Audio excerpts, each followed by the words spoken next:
नमस्कार दोस्तों, मेरा नाम अर्ज है और मैं उत्तरकाशी से हूँ। आज मैं आपको एक ऐसी कहानी सुनाने जा रहा हूँ जो हमें अपने देश के लिए सच्ची निष्ठा और बलिदान का एहसास कराती है। ये कहानी है भारत के सबसे बड़े जासूस के बारे में, जिनका नाम था रविंद्र कौशिक। रविंद्र कौशिक का जीवन एक मिशन था, अपने देश की सुरक्षा के लिए जान की बाजी लगाना। उनकी कहानी न केवल साहस और बहादुरी की मिसाल है, बल्कि यह हमें ये भी सिखाती है कि देशभक्ति सिर्फ सीमाओं पर नहीं बल्कि दिलों में होती है। रविंद्र कौशिक भारतीय खुफिया agency research and analysis wing R&AW के सबसे कुशल और बहादुर जासूसों में से एक थे। उन्हें ब्लैक टाइगर के नाम से जाना जाता था। उनका जीवन एक रोमांचक फिल्म की तरह है, जिसमें एक साधारण युवक असाधारण हिम्मत और बुद्धिमत्ता से देश की सुरक्षा के लिए बलिदान देता है। प्रारंभिक जीवन 11 अप्रैल 1952 को राजस्थान के श्रीगंगानगर में जन्मे रविंद्र कौशिक एक साधारण परिवार से थे। बचपन से ही वे मेधावी छात्र थे और अभिनय में गहरी रुचि रखते थे। उनके अभिनय कौशल ने उन्हें कॉलेज में प्रसिद्ध बना दिया था और यहीं से उनकी जिंदगी ने एक नया मोड़ लिया। रविंद्र रंगमंच के बेहद शौकीन थे और अपने अभिनय से लोगों को मंत्रमुग्ध कर देते थे। उन्होंने कॉलेज के नाटकों में कई भूमिकाएं निभाईं, जिसमें उनकी संवाद अदायगी और भावनात्मक अभिव्यक्ति ने दर्शकों को प्रभावित किया। एक नाटक में उन्होंने भारतीय स्वतंत्रता संग्राम पर आधारित भूमिका निभाई, जिसे देखने के बाद R&AW के अधिकारियों की उन पर नजर पड़ी। उनकी शानदार संवाद क्षमता और आत्मविश्वास ने उन्हें खुफिया एजेंसी का आदर्श उम्मीदवार बना दिया। उनकी संवाद अदायगी, व्यक्तित्व और तेज बुद्धि को देखते हुए एजेंसी ने उन्हें देश के लिए काम करने का अवसर दिया। खुफिया एजेंसी से जुड़ाव और प्रशिक्षण। भारतीय खुफिया एजेंसी R&AW ने उन्हें विशेष प्रशिक्षण दिया। रविंद्र को एक बेहद गुप्त मिशन के लिए तैयार किया गया। उन्हें उर्दू, इस्लामी रीति रिवाज, पाकिस्तानी संस्कृति और सैन्य रणनीति की गहन शिक्षा दी गई। उनके हाव भाव, भाषा, रहन सहन को पूरी तरह से बदल दिया गया ताकि वे एक वास्तविक पाकिस्तानी नागरिक की तरह दिखें। उनका नाम बदलकर नबी अहमद शाकिर रखा गया और एक नकली पारिवारिक इतिहास तैयार किया गया। इस प्रशिक्षण के दौरान उन्हें उर्दू भाषा, इस्लामिक रीति रिवाज, पाकिस्तानी संस्कृति और सैन्य रणनीतियों की गहन जानकारी दी गई। उनका संपूर्ण व्यक्तित्व पूरी तरह बदल दिया गया ताकि वे पाकिस्तान में बिना किसी संदेह के रह सकें। वे इस नए जीवन के लिए पूरी तरह से तैयार हो गए। इस दौरान वे स्थानीय रीति रिवाजों में पूरी तरह घुल मिल गए और अपनी पहचान छिपाए रखने में सफल रहे। पाकिस्तान में मिशन। रविंद्र कौशिक ने पाकिस्तान में बड़ी सावधानी से अपनी जासूसी गतिविधियां जारी रखीं। पाकिस्तान में घुसपैठ और सेना में भर्ती।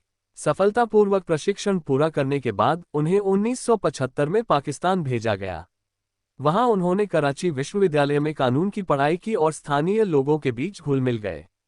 उनकी बुद्धिमत्ता और सूझबूझ के कारण वे जल्द ही पाकिस्तान के प्रशासनिक ढांचे में घुसने में सफल रहे। 1978 में उन्होंने पाकिस्तानी सेना में भर्ती के लिए आवेदन किया। चूंकि उनके दस्तावेज पूरी तरह से प्रामाणिक दिख रहे थे और उनकी भाषा, तौर तरीकों से वे एक सच्चे पाकिस्तानी नागरिक लग रहे थे, इसलिए उन्हें सेना में प्रवेश मिल गया।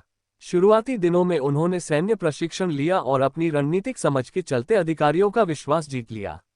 उनकी कड़ी मेहनत और तेज बुद्धि ने उन्हें जल्द ही तरक्की दिलाई और कुछ ही वर्षों में वे पाकिस्तानी सेना में मेजर के पद तक पहुंच गए। पाकिस्तानी सेना की गोपनीय जानकारियों का लीक होना। मेजर के पद तक पहुंचने के बाद रविंद्र कौशिक को पाकिस्तानी सेना की उच्च स्तरीय बैठकों और गुप्त अभियानों की जानकारी मिलने लगी। वे बेहद सावधानी से इन सूचनाओं को भारत तक पहुंचाने लगे। उन्होंने पाकिस्तान की सैन्य रणनीतियों, युद्ध योजनाओं और भारत के खिलाफ संभावित अभियानों की विस्तृत जानकारियां भारतीय खुफिया एजेंसी R&AW को भेजनी शुरू कर दी। उन्होंने पाकिस्तान के सैन्य ठिकानों, हथियारों के भंडार और गुप्त परमाणु कार्यक्रम से जुड़ी महत्वपूर्ण जानकारियां लीक की। इन सूचनाओं ने भारतीय सुरक्षा एजेंसियों को पाकिस्तान के युद्ध अभियानों की अग्रिम जानकारी देकर कई बार बड़ा लाभ पहुंचाया। R&AW के लिए अमूल्य योगदान। रविंद्र कौशिक ने अपने पूरे जासूसी करियर के दौरान पाकिस्तान के गुप्त सैन्य अभियानों की सटीक जानकारी भारत को भेजी। उनकी सूचनाओं के कारण भारतीय सेना को कई मौकों पर रणनीतिक लाभ मिला। उन्होंने R&AW को पाकिस्तान की सैन्य गतिविधियों से जुड़ी महत्वपूर्ण जानकारी उपलब्ध कराई, जिससे भारत कई बार युद्ध जैसी स्थितियों से बच सका। गिरफ्तारी और जेल जीवन। 1983 में भारतीय खुफिया एजेंसी ने एक और जासूस पाकिस्तान भेजा, लेकिन दुर्भाग्य से वह पकड़ा गया। उस जासूस ने रविंद्र कौशिक की जानकारी पाकिस्तानी अधिकारियों को दे दी। इसके बाद पाकिस्तानी खुफिया एजेंसी इसी ने उन्हें गिरफ्तार कर लिया। रविंद्र कौशिक को जबरन कड़ी पूछताछ और यातनाओं का सामना करना पड़ा। उन पर जासूसी का आरोप लगाया गया और उन्हें मौत की सजा सुनाई गई, जिसे बाद में उम्रकैद में बदल दिया गया। उन्हें मुल्तान जेल में डाल दिया गया, जहां उन्होंने कई वर्षों तक अमानवीय यातनाएं झेली। परिवार की पीड़ा और सरकार की उदासीनता। रविंद्र कौशिक ने कई बार अपनी तकलीफों के बारे में अपने परिवार को पत्रों के माध्यम से बताया। उन्होंने सरकार से मदद की गुहार भी लगाई, लेकिन उन्हें कोई सहायता नहीं मिली। उनके परिवार ने भी भारत सरकार से उनकी रिहाई की अपील की, लेकिन कोई ठोस कदम नहीं उठाया गया। मृत्यु और विरासत। 21 नवंबर 2001 को लंबे समय तक जेल में अमानवीय यातनाएं सहने के बाद रविंद्र कौशिक की पाकिस्तान की जेल में मृत्यु हो गई। उनके बलिदान को कभी आधिकारिक रूप से स्वीकार नहीं किया गया, लेकिन भारतीय खुफिया समुदाय में उन्हें अत्यधिक सम्मान प्राप्त है। उनकी वीरता को देखते हुए उन्हें ब्लैक टाइगर की उपाधि दी गई थी, जो खुद भारत की तत्कालीन प्रधानमंत्री इंदिरा गांधी ने दी थी। उनका जीवन देशभक्ति और बलिदान की अनूठी मिसाल है। रविंद्र कौशिक की कहानी को लेकर कई लेख, उपन्यास और वृत्तचित्र भी बने हैं। उनकी वीरता को कई लोगों ने सराहा, लेकिन सरकार की चुप्पी उनके परिवार के लिए बहुत पीड़ादायक रही। यदि उनकी कहानी को सही मंच और पहचान मिले तो ये देशभक्ति की अद्वितीय प्रेरणा बन सकती है। भारतीय सुरक्षा एजेंसियों और सरकार के लिए यह एक महत्वपूर्ण सीख भी है कि अपने गुप्तचरों की सुरक्षा और देखभाल सुनिश्चित की जाए। इस तरह के वीर बलिदानी नायक हमें यह एहसास कराते हैं कि राष्ट्रीय सुरक्षा के लिए कुछ लोग अनदेखे नायक बनकर अपने जीवन का बलिदान कर देते हैं।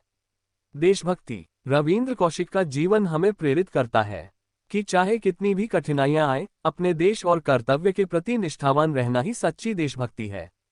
उनके बलिदान से हमें ये समझने को मिलता है कि सच्चा जासूस अपने देश की रक्षा के लिए अपना सब कुछ न्यौछावर कर सकता है, भले ही उसे कभी पहचान या सम्मान न मिले। आज भी कई अनाम नायक भारत की सीमाओं और खुफिया एजेंसियों में काम कर रहे हैं, जिनका नाम कभी इतिहास में दर्ज नहीं होता, लेकिन उनकी सेवा से देश सुरक्षित रहता है। रविंद्र कौशिक जैसे वीरों की गाथा आने वाली पीढ़ियों के लिए हमेशा प्रेरणा स्रोत बनी रहेगी। रविंद्र कौशिक की कहानी यही समाप्त नहीं होती। उनकी विरासत और जासूसी दुनिया में उनका योगदान आज भी प्रेरणा देता है। क्या होता अगर उनकी पहचान उजागर नहीं होती? क्या भारत सरकार ने उन्हें बचाने के लिए कुछ किया होता? ऐसे अनगिनत सवाल आज भी अनुत्तरित हैं। आने वाले समय में उनकी कहानी और अधिक शोध और विश्लेषण की मांग करती है। रविंद्र कौशिक का जीवन बलिदान, वीरता और देशभक्ति की मिसाल है।